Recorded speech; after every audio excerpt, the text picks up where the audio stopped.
Here's a vocal technique I've been hearing everywhere in 2023, used by Fred again, Skrillex, and Bicep, just to name a few.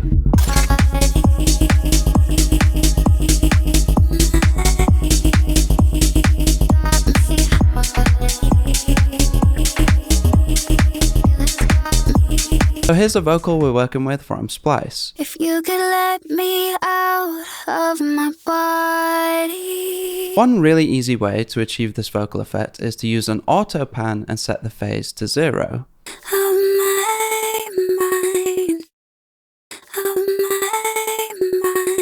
This can work well, but really we're after a bit more control over the rhythm and swing of our lead. Let's instead set up a MIDI track with a sampler triggering some kind of noise sample. Let's give it a more percussive amplitude envelope. Now we have much more freedom to draw out the rhythm we want our vocal lead to follow.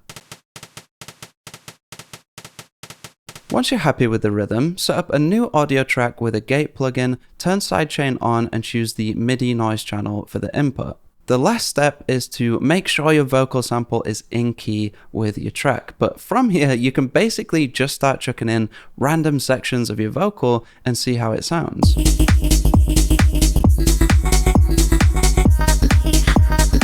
It's also worth playing with both the gate threshold and noise floor, as well as the amplitude envelope of your noise trigger. We can then combine and duplicate different loops to create a dynamic vocal lead that changes over time.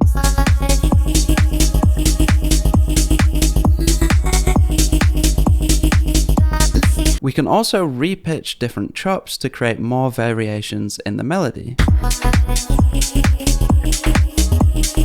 To get the more polished sound we're after though, we can really start bringing this lead to life with some processing. Let's first hear the vocal without any processing.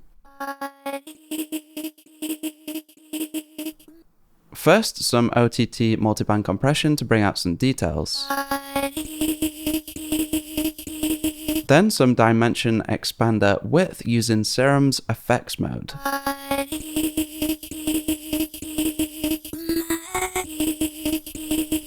A bit of cleaning up with some EQ.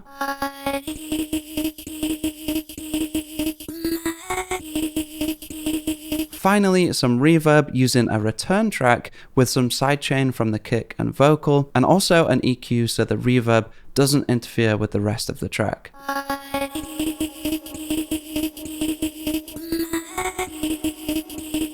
One final trick that producers like Skrillex use a lot is Formant automation, which can be really effective for keeping the sound interesting over time.